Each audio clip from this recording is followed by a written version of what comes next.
Hello, everyone, and welcome to this Inside Scientific webinar titled Understanding the Heart's Intracellular Orchestra, Functional Characterization of Excitation-Contraction Coupling in Cardiomyocytes.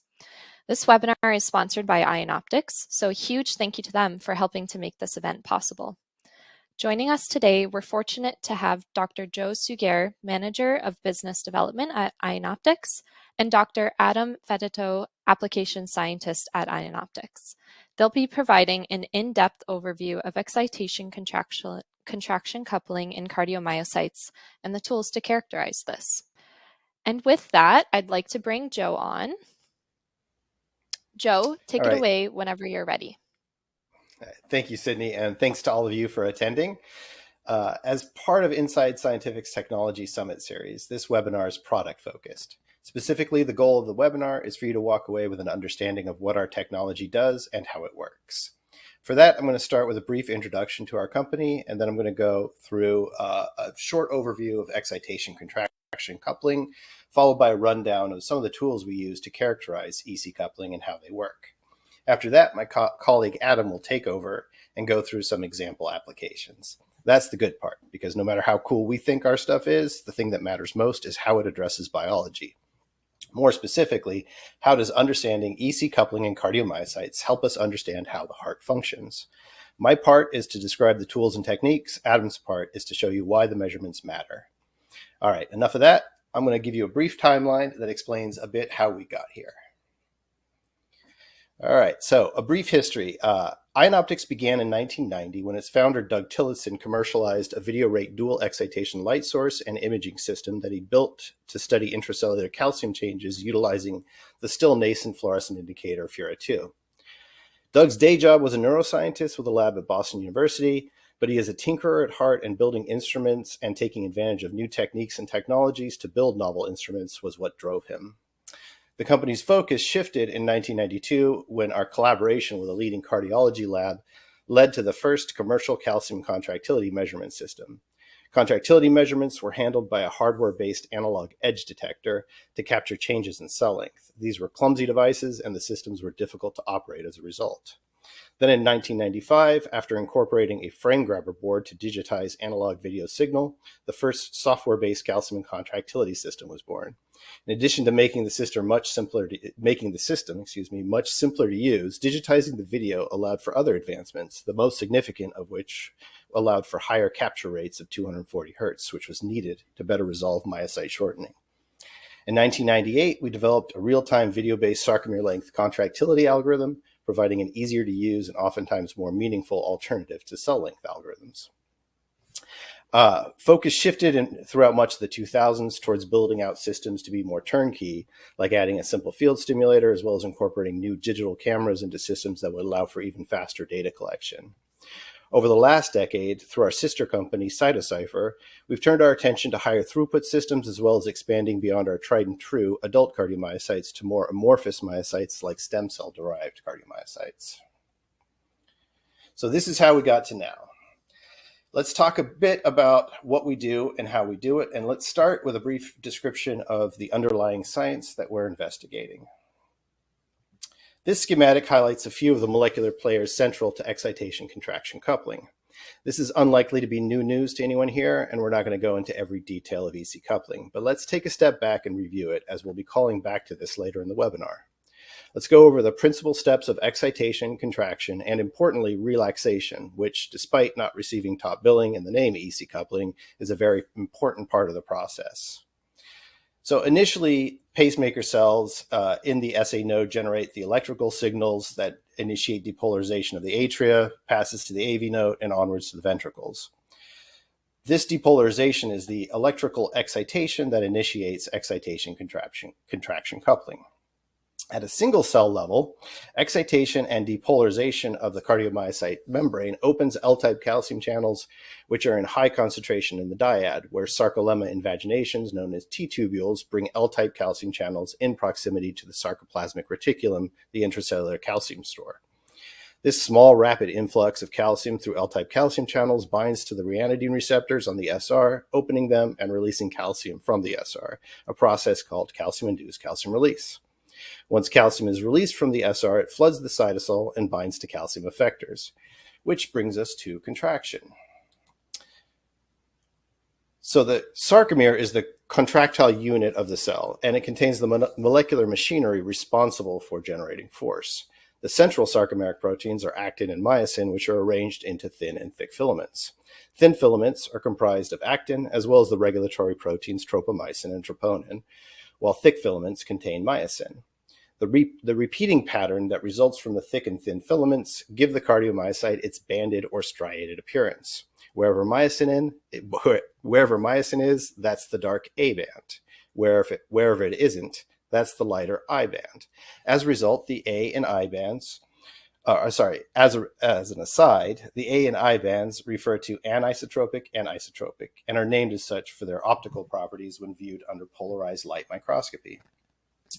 Okay, so tropomyosin blocks myosin binding to actin. When troponin C binds calcium, tropomyosin's structure is altered such that it reveals myosin-actin cross-bridging sites and allows cycling of cross-bridging as the flexible myosin heads walk down actin in an ATP-dependent fashion. This is the sliding filament model of contraction. This decreases the width of the I band as the sarcomere shortens and the myocyte contracts, and this continues for as long as troponin C is bound to calcium. Of course, we need the myocyte to relax, so the process is reset. For this, we need free intracellular calcium to drop, which happens via circopumps on the SR and via calcium pumps and sodium-calcium exchangers on the sarcolemma. So to sum up, depolarization of the membrane opens L-type calcium channels, allowing extracellular calcium to enter the myocyte and bind to ryanodine receptors, releasing calcium from the SR. Troponin C binds to calcium, allowing actin-myosin cross-bridging to occur, sarcomeres to shorten, and the cardiomyocyte to contract. Calcium reuptake via circopumps and extrusion through the membrane lower cytosolic calcium, and the myocyte relaxes. From this, there are three observable and measurable phenomena: membrane potential, intracellular free calcium levels, and shortening relaxation. The goal is to measure these under normal conditions, then look again after some perturbation, whether that be a pharmacologic intervention, a genetic manipulation, injury, or some other change. We can then ask how the perturbation affected the rate of calcium release or cell shortening, as well as how the perturbation affected the amplitude, how much the cell shortened or the calcium went up. And because the myocyte needs to be ready for the next round, we can ask how the perturbation influenced calcium reuptake and the rate of relaxation. Any delays on the reuptake and relaxation side can be pro-arrhythmogenic. And by looking at each, we can deduce mechanism as well. For example, we can ask whether the change is calcium dependent or independent. Okay, now that we know what we're trying to measure from our cells, let's talk about how we do that. I'm going to start with the functional output of the cell, or contractility. This one is a little less straightforward because we want our systems to be capable of making shortening measurements in different myocytes. Initially, our focus was on freshly isolated ventricular myocytes. But there are other cell types, such as neonatal, as well as embryonic and induced pluripotent stem cells that can be advantageous to use under certain circumstances. Each of these myocytes is morphologically different, and some, like iPSC cardiomyocytes, contract less predictably. So we make a handful of algorithms to capture changes in shortening relaxation. Each of the algorithms relies on the same hardware components. We're simply using transmitted light microscopy and a camera, and we capture cell contrast changes at very high frame rates. Measuring cardiomyocyte motion this way is non-destructive and label-free, meaning that we're unlikely to affect the thing we're investigating. Let's start with cytomotion. We developed cytomotion to measure from amorphous cells like iPSC cardiomyocytes with irregular shortening patterns. In other words, unlike adult cardiomyocytes, some iPSC cardiomyocytes have less organized sarcomeres, which means they tend to contract along unpredictable axes. So our method of detection had to be able to measure changes in all axes and couldn't rely on detection of specific shapes or cell markers. Our solution is to look at changes in contrast at every pixel on a pixel-by-pixel basis. The cells shown here are iPSC-derived cardiomyocytes. Unlike adult cardiomyocytes, these cardiomyocytes are often grown in a two-dimensional layer known as a monolayer, where the cells are mechanically attached to one another and gap junction coupled. This obscures the contrast at cell peripheries. Also note that they are not uniform and don't contract in a uniform fashion. Looking at the static image here, you wouldn't be able to predict the direction that they will contract. But if we simply take the contrast or brightness or intensity, different words, same meaning here, at every pixel and compare that contrast at every subsequent time point to the contrast from an original reference time point collected while the myocyte was at rest, we have a mechanism that allows us to measure changes over time. We also got a little fancy and developed a second version that runs alongside the first. Rather than simply measuring changes in pixel intensity over time, we measure the Pearson coefficient correlation of those pixel intensity changes. Both algorithms tell you the same thing, the kinetics or rates of contraction relaxation, but the latter correlation method is a bit more robust in terms of signal to noise, which is never a bad thing. All right, now let's take a look at cytomotion in action. Note that the region of interest is drawn around the entire field of cells. We can do this because the entire field of myocytes is beating synchronously. If they weren't, and there were different centers of contraction beating at different frequencies, we would simply draw the region around one or the other. I should mention these myocytes are sometimes electrically stimulated using a field stimulator and a chamber with platinum electrodes, hence why they are beating synchronously. But due to the presence of prominent pacemaker currents and to a lesser degree reduced inward rectifier potassium currents, stem cell-derived cardiomyocytes exhibit spontaneous contractility, which is not observed in healthy adult ventricular myocytes. So the beat frequency and the variation thereof are interesting parameters in and of themselves. Pharmacologic perturbations to beat frequency and beat rate variability can be predictive of prorhythmic compounds. We've modified our batch analysis software Cytosolver to provide these values automatically. This method is ideal for motion detection in amorphous cell types, but there are some limitations. While the kinetics are robust and reliable, the absolute change or magnitude is not. In other words, you can reliably measure everything associated with the speed of shortening and relaxation, but you shouldn't use this as an absolute measure of how much the myocytes shortened. You can, however, use it in a relativistic sense, comparing the before and after treatment, for example. All right, I just showed our latest algorithm cytomotion. Now let's jump back to the very first, cell length. This old guy captures the contrast at the cell's edges. Note that the myocyte has a very dark edge with a sometimes helpful bright halo around the cell. Because we're working with an adult cardiomyocyte, it's easy to predict how it will contract as well. By orienting the myocyte so that it contracts along the horizontal axis, we can track the contrast as it moves. Unlike the previous algorithm, we're not measuring changes in contrast at every pixel. Rather, we're going to track the bright or dark edge as the myocyte contracts. Now let's look at the cell length algorithm in action. In the video image, I've positioned the lines on the left and right sides where there are sufficiently dark edges that stay on the line as the myocyte contracts. Although I have chosen although I could have chosen the bright edge on the right side as well.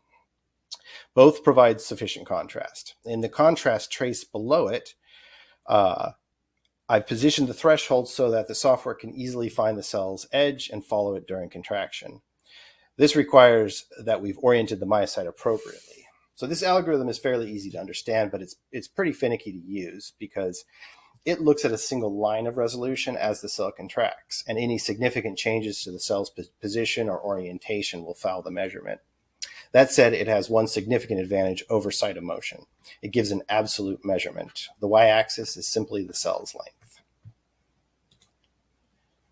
All right, so now let's look at how we measure sarcomere length. Similar to cytomotion, this one is easy to use because it uses a region of interest rather than a single line. And similar to cytomotion, it's a little bit trickier to understand how it does it. That said, you don't need to understand how it works to use it.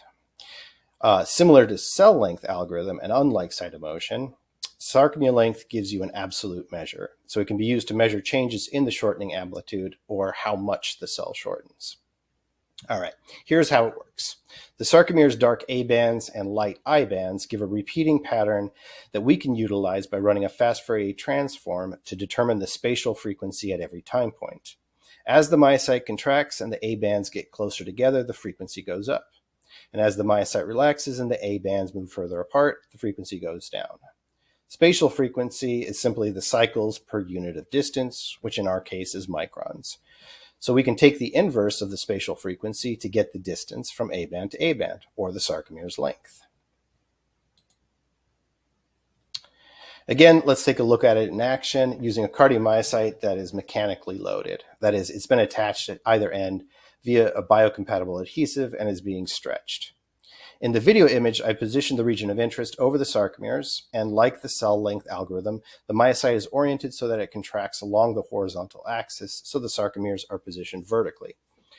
Below the video is the contrast information. Those are the black and blue lines, and the FFT's power spectrum is in red.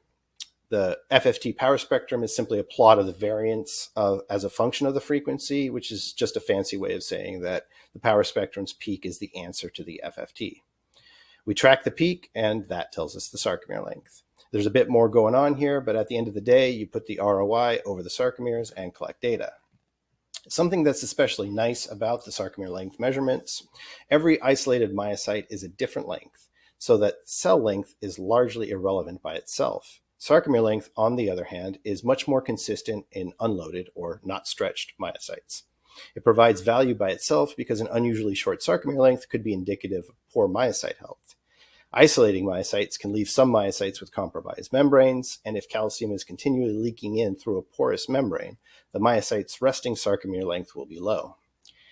The algorithm's advantages are that it is easy to use and provides a meaningful absolute measure. Its disadvantages are that it only works on myocytes with organized and well-resolved sarcomeres like adult cardiomyocytes. All right, let's change gears a bit and talk about calcium. Now that we've gone over contractility, let's talk about how we do the calcium measurements. Like the very first ion optic system sold in 1990, we rely on fluorescent calcium indicators.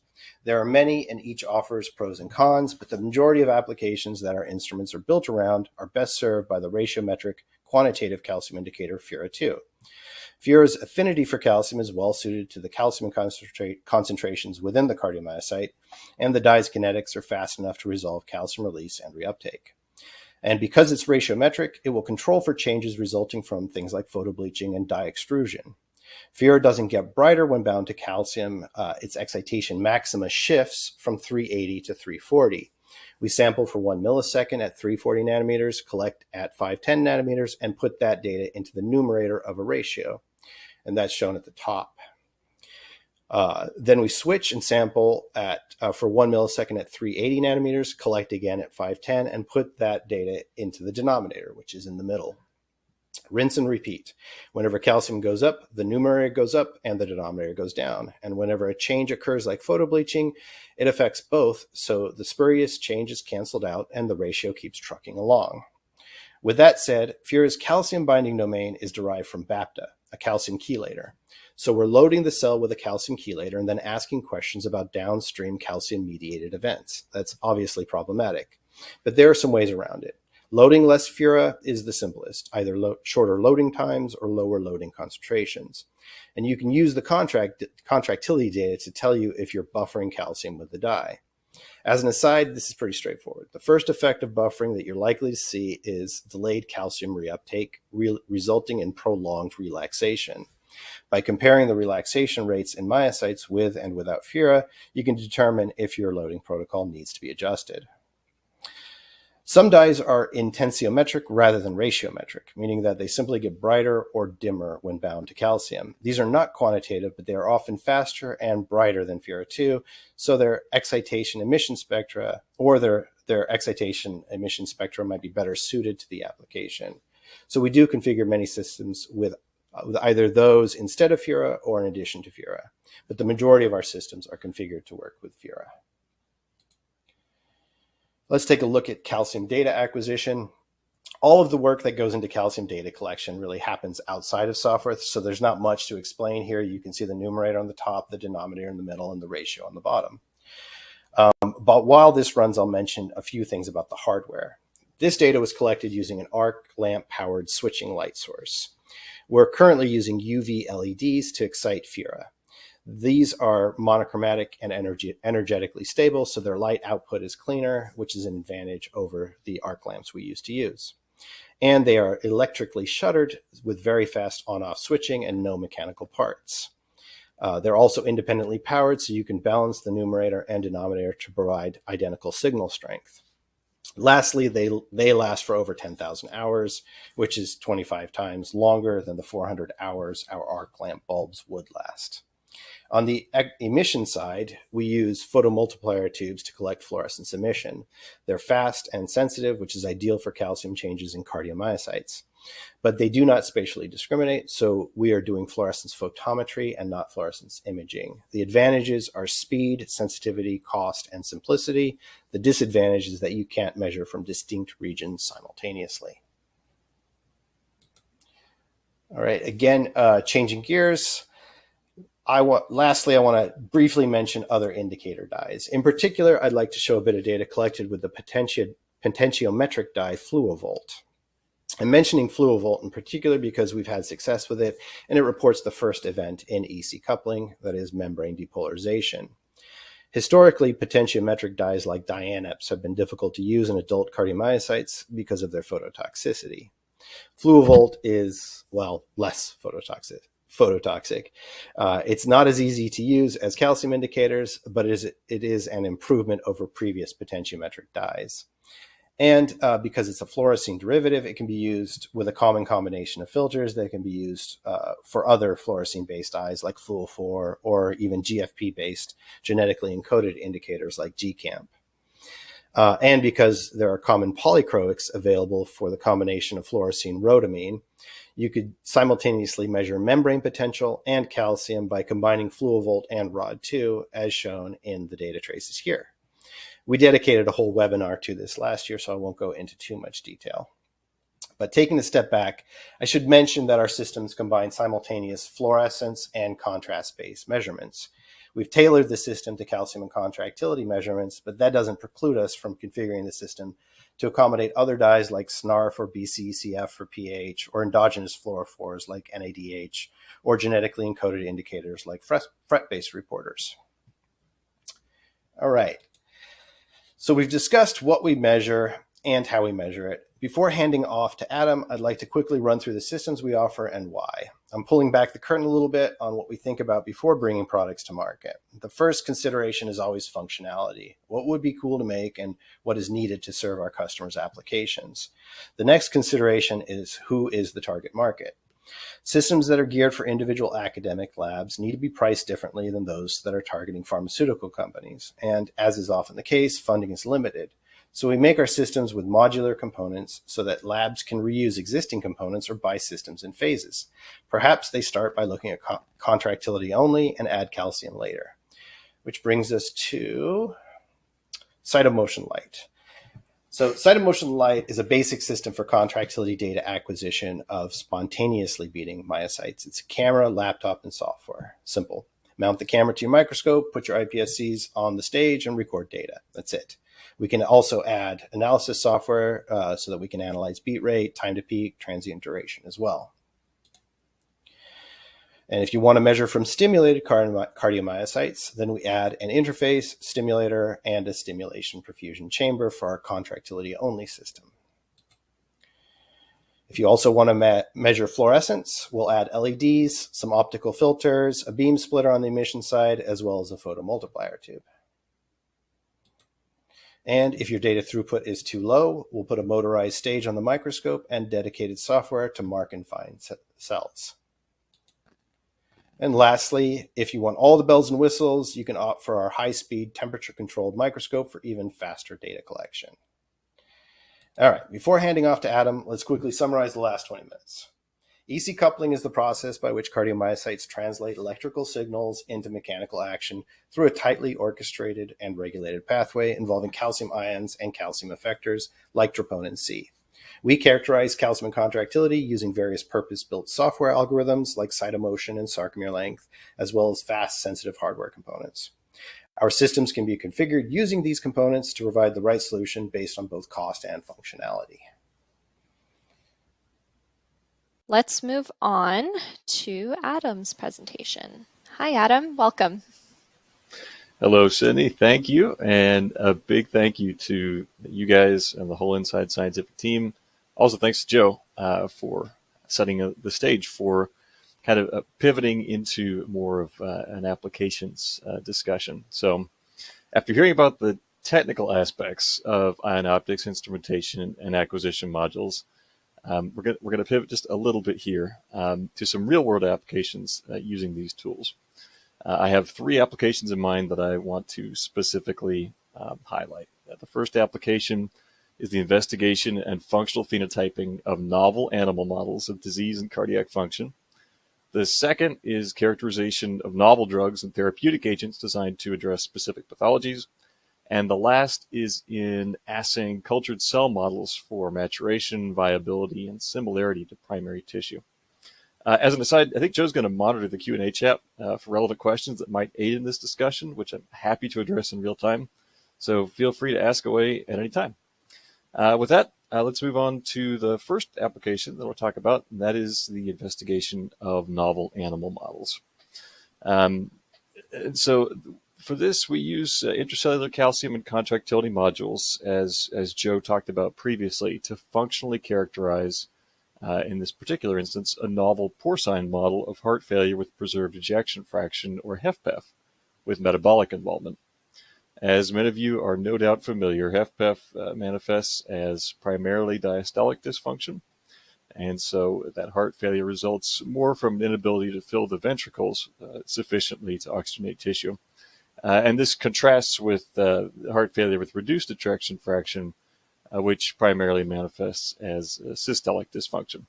In 2019, I had the privilege of working with a team of scientists here at the University of Missouri to help characterize the contribution of the myocardium in HFpEF to diastolic dysfunction.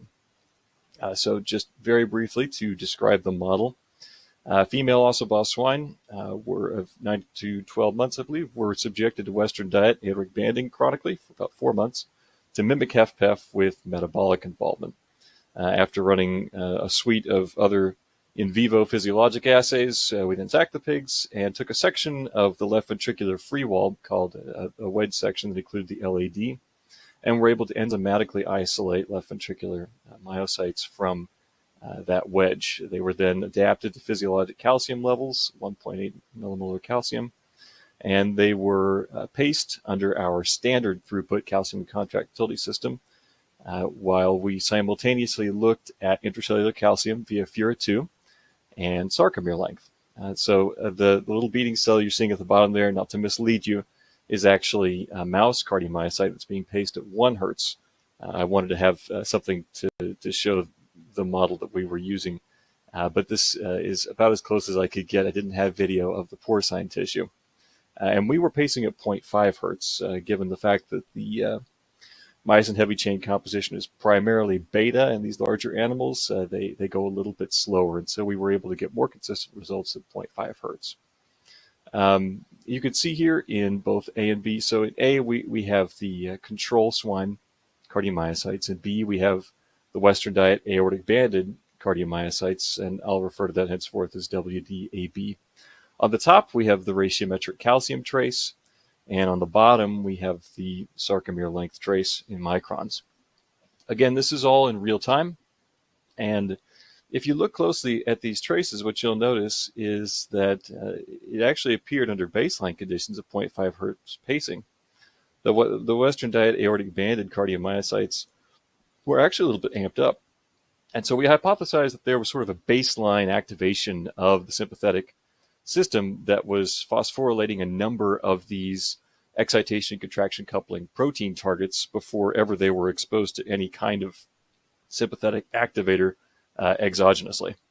And so what we hypothesized was that if we stress them a little further in that direction using another beta adrenergic mimetic, that we could possibly reveal the fundamental deficiencies in this Western diet aortic banded swine model. So for that, we chose the pharmacologic beta adrenergic agonist, Dobutamine. And just so this is kind of a hairy diagram here, but as a quick refresher, Dobutamine is a mostly specific beta-1 agonist, which is beta-1's the primary myocardial beta agonist. It was initially synthesized from isoproterenol or isoprenaline, and we'll talk about that later on in the talk here.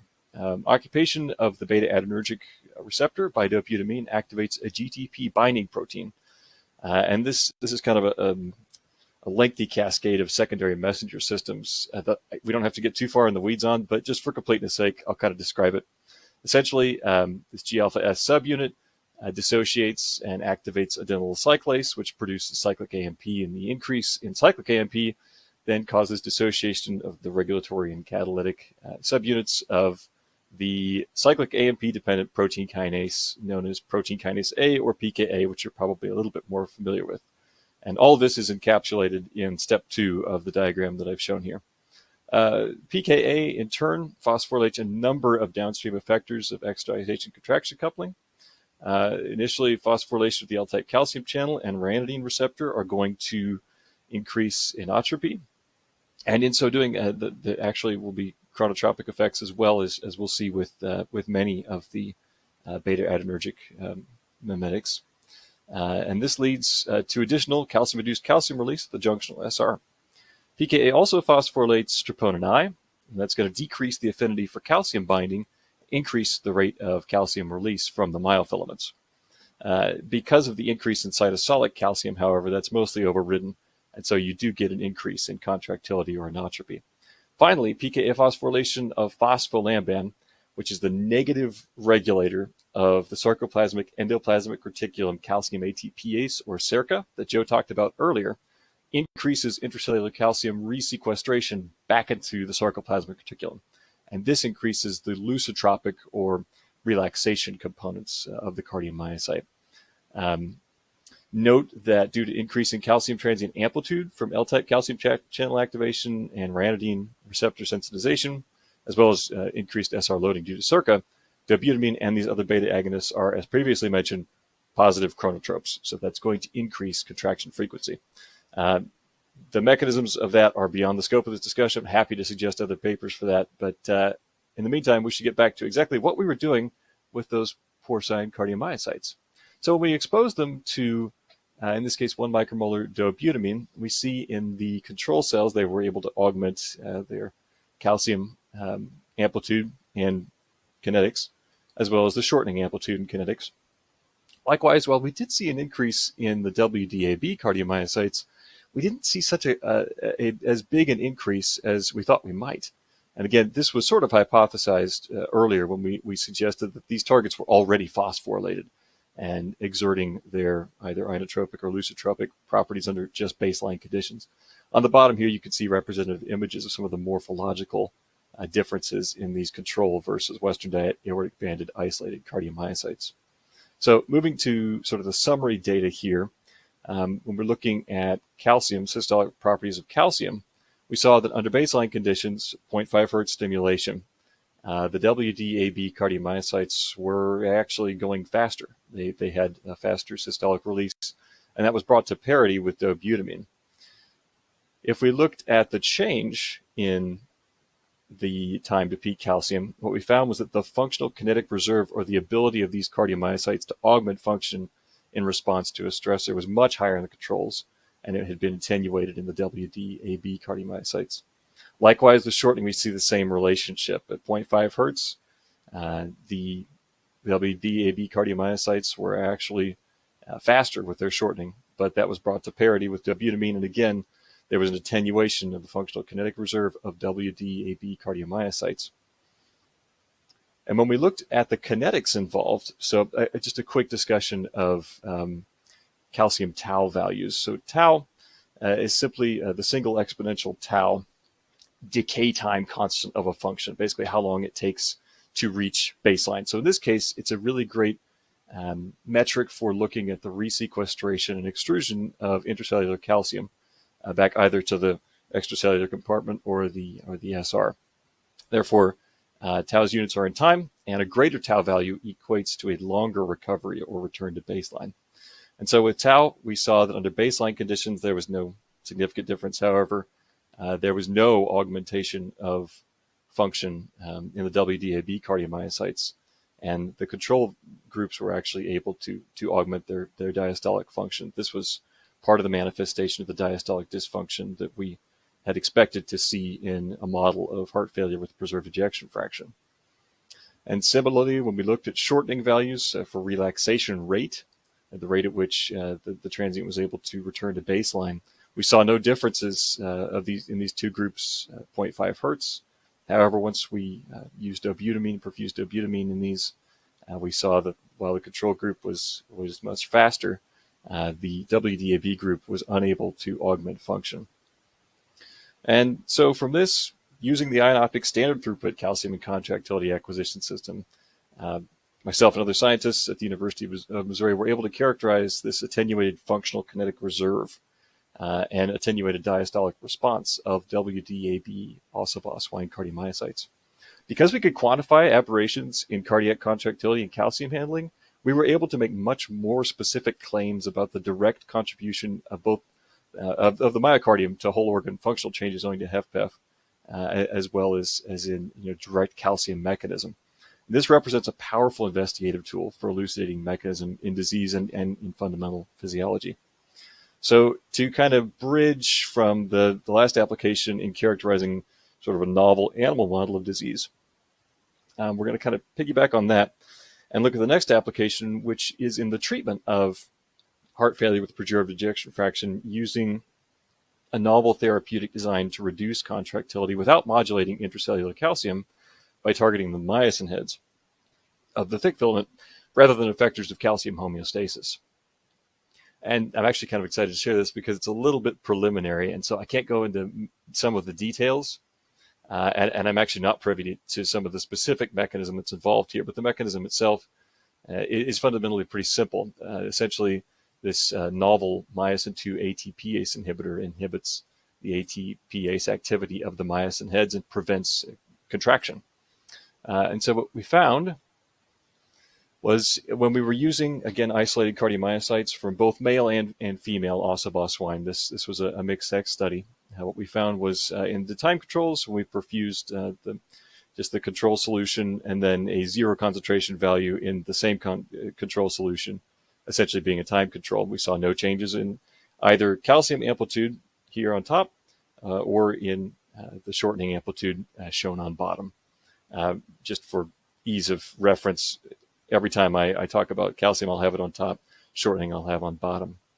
However, when we perfused a concentration of 300 nanomolar, while there were no calcium effects whatsoever, we did see a significant attenuation of shortening amplitude, even at the 300 nanomolar level. Once we kicked it up to 3 micromolar, again, calcium independent, we saw a very significant reduction of shortening amplitude in response to this myosin 2 ATP-ase inhibitor. And at the saturating end, at 10 micromolar, again, calcium independent, and we saw almost an entire abrogation of cardiomyocyte shortening with this treatment. What you might notice here is we actually have quite a few cells that we're looking at. So in the previous study, characterizing the novel animal model of HFpEF with metabolic involvement, we were very limited in what we could do. It was a standard calcium and contractility throughput system. And so both groups, because we had a limited availability of pigs of large animals for the study, we were limited to, I think, about 20 cells, so a little over 20 cells per group. And this one, because we were using a multi-cell light system, which is much higher throughput, we were able to generate a significantly greater amount of data. And you can see that particularly in the 3 micromolar group here, where we just have a preponderance of Ns. I want to say that we had well over 100, 150 cells that we were able to get from the multi-cell light out of this. And so the Ionoptics multi-cell light allowed us to characterize this novel therapeutic for HFpEF and determine whether the inotropic modulation observed at the whole heart level was myocardium dependent and calcium independent. So those are both kind of related applications. Now I want to do something completely different in looking at assaying cultured cells for maturation and viability. So Joe talked earlier about one of our newest contractility module, actually, cytomotion, as a contrast detection method of determining contractility in these sort of non-normally contracting cells. So just very quickly, On the bottom left corner there, you can see a section of an induced pluripotent stem cell cardiomyocyte monolayer that's spontaneously contracting here. Actually, I should credit where credit is due. The previous two studies I was participating in, these data and all of the images were actually generated by our Amsterdam affiliate at the VU.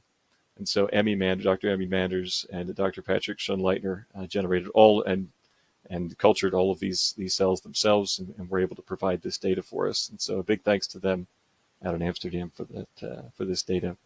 In A, you can see, much like Joe showed in the pixel correlation, real-time acquisition of this iPSC contractility, you can see that representative trace there going at about 1 hertz or so.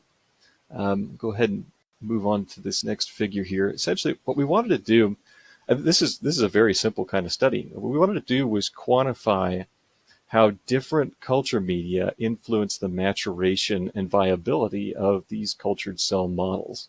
And that's really important because we want to make sure that the models that we're using are recapitulating accurately the kinds of models that we'd be using with primary tissue. So we had two different media. We had the RPMI media not freely available from Thermo Fisher, and a maturation media with components that were able to help the iPSC monolayers more accurately reflect what we thought were what we would see in a primary cell model. And so what we wanted to do was simply use the cytomotion module to look at beat frequency in response to, again, a beta adrenergic stimulus. So the red trace that you're seeing there is in the presence of 500 nanomolar isoproterenol, whereas the green trace are the baseline traces. And so just, again, a very quick pharmacology lesson here. If I can get the slide to swap here. There we go. Isoproterenol is a much less selective beta-1 adrenergic receptor agonist. It has a little bit more promiscuity in terms of which beta adrenergic receptors it will interact with. In the isolated cells of the myocardium, of course, beta-1 is the primary. Again, it works very similarly to dobutamine. It is also a positive chronotrope and a positive inotrope. And so what we were going to look at, based on its positive chronotropy, was whether or not beat frequency would be elevated in cells that were exposed to isoproterenol on these two culture media. And what we found was that under baseline conditions versus ISO in the RPMI medium, there was no difference really whatsoever. Whereas with the maturation media, we got a significant increase in the frequency. So just as a quick note, each color in these represents a well, and the small dots indicate individual areas per well, about 20, and big dots indicate the averages of each well. Lines connect these measurements to the same areas before and after ISO. So it should be noted that in all of these applications, we were able to do it via repeated measure. In this case, because we were using one of the multi-cell systems, we had the functionality of mark and find, which allows us to plot the exact XYZ coordinates of each area or each cell that we're looking at and go back through on subsequent repeated measures to look at the exact same area at a later time, maybe post addition of ISO, or if we want to do a frequency challenge or whatever we want to do. This is tremendously useful for dose response curves, for time response curves, or even for before and after treatments. Last, and this is kind of a piggyback application, but again, to kind of show the maturation that we were hoping to see in these iPSC monolayers. On the top, you're seeing real-time pixel intensity and pixel correlation transients that's being generated from, again, this representative section of a reduced pluripotent stem cell cardiomyocyte monolayer. And what we wanted to do was just see if they would respond as we would expect primary tissue to respond to verapamil. In this case, as a quick another pharmacology lesson here, verapamil is pretty simple. It works by blocking calcium channels. In this case, the L-type calcium channel is blocked. And so in this case, we would expect to see a diminution of the shortening amplitude.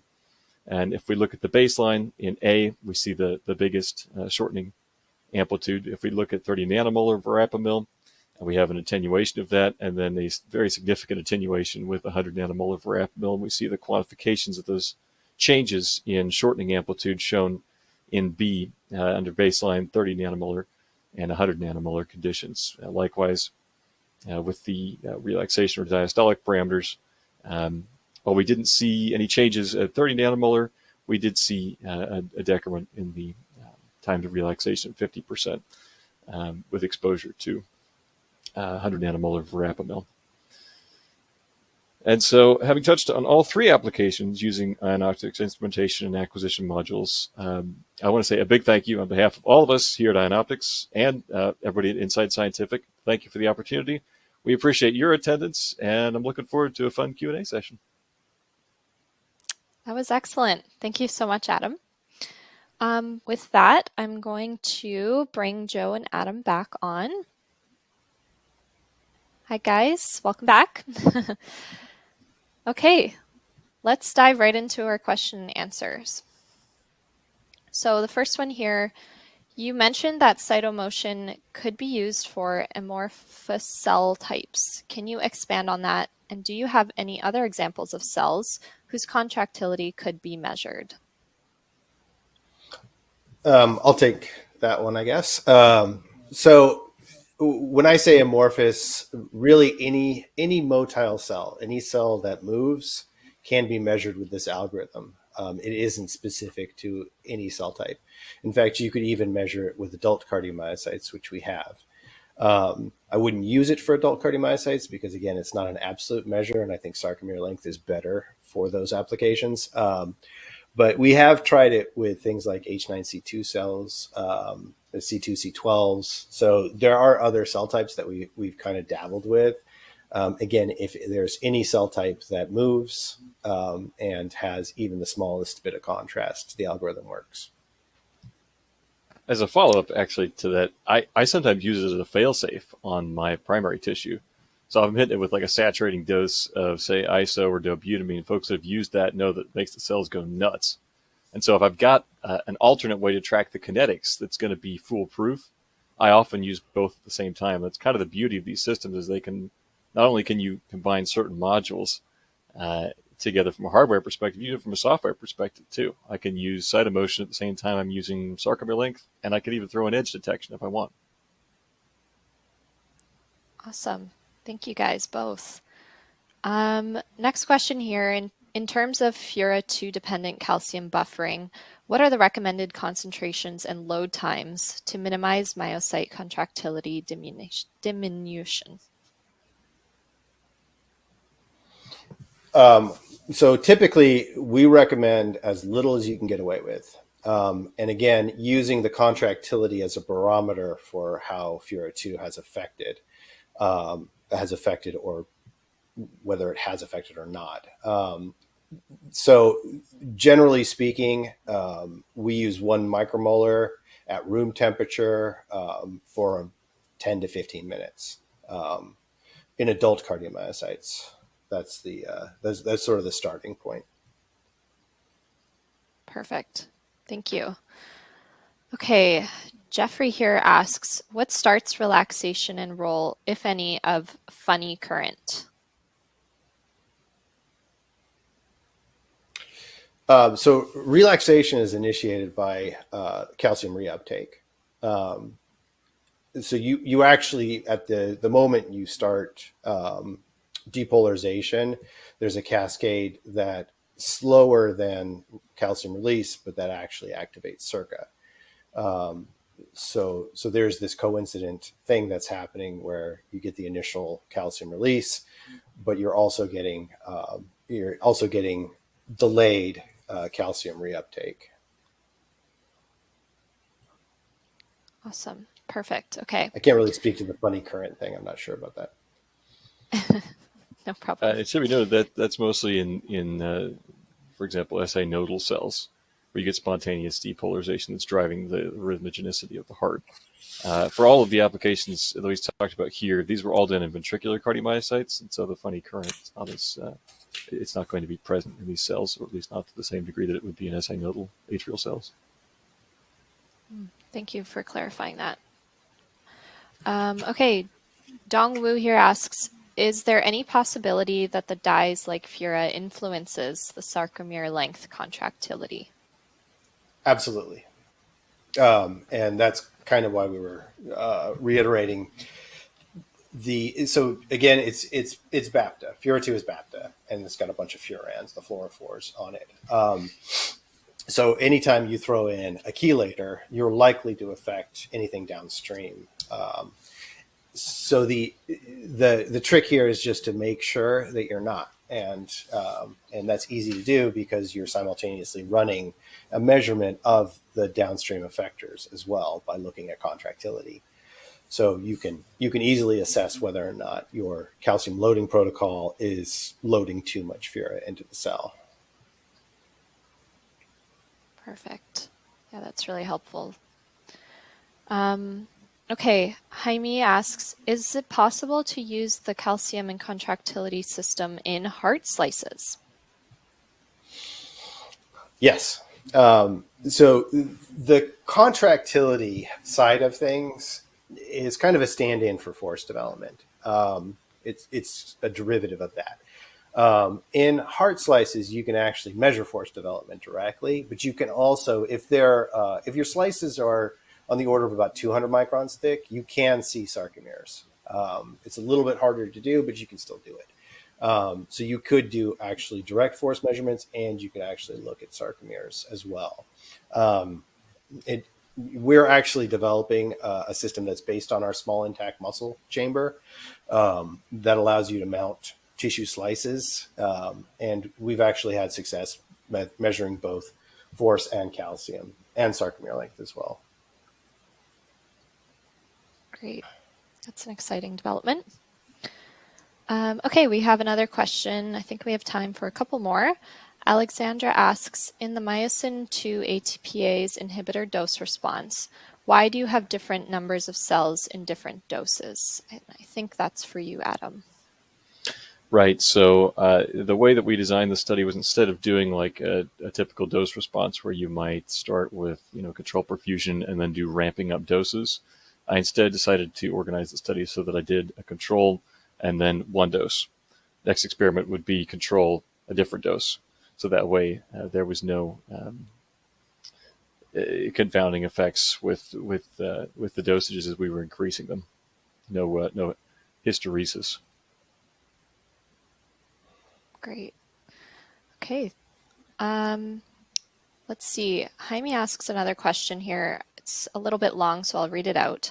The calcium and contractility system allows you to manually modulate the basal level of the recording, calcium or contractility. If this level is adjusted manually, the amplitude of the record changes in the same cell, and this could give an artifact in the results. Is it like this, or is this correct or not? So you can affect the resting calcium levels that you're measuring if you have LEDs, and you can tune the current that's driving those LEDs differently. But what we say whenever we install one of these systems and train the user, we say the same thing.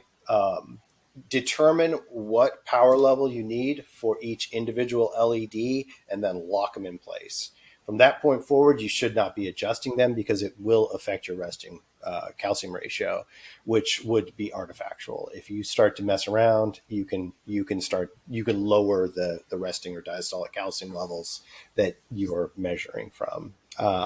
So yes, you could do it on the calcium side. On the contractility side, I don't think that's true. I mean, your sarcomere length, the only way to affect it is to do it poorly, really.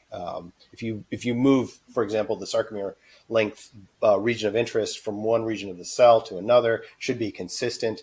If you have myocytes, and this sometimes happens when you're isolating, if you have multiple myocytes that are sort of stuck together, and you move from one myocyte to another myocyte, then you could actually get a different resting sarcomere length. But that's not the user modulating it necessarily. That's just measuring from a different cell. So I think that addresses the question. Yeah, two follow-ups to that. So first off, there is a little bit of heterogeneity in sarcomere lengths in different spots in the cell. If you include the ROI over the entire cell, you kind of preempt that. If, however, Jaime is referring to modulating acquisition frequency, like the frequency with which we're acquiring the data, there's a possibility that running at too low a frequency is going to blunt peaks of contraction on the contractility side, or could blunt peaks of calcium amplitude on the calcium side. So making sure that you're using the full frequency of acquisition. For particularly the intended fluorophore, for example, you'll want a higher frequency acquisition rate on something that's measuring action potential and voltage, like FluoVolt, than you would, say, for like a Fura2 intracellular calcium dye. Great. Great answers, both of you. Thank you. Let's get one last question in here. So David has asked, any success in measuring calcium in differentiated iPS cells? Yeah, definitely. Every time we test our systems with different application models, we test for Fura2 as well. So yeah, we've definitely measured calcium from differentiated iPSCs. Great. All right. With that, I think we'll finish out for today. So thank you both, Joe and Adam, for sharing your insights. It's been a pleasure to have you with us. Thank you. Thank you. Been fun.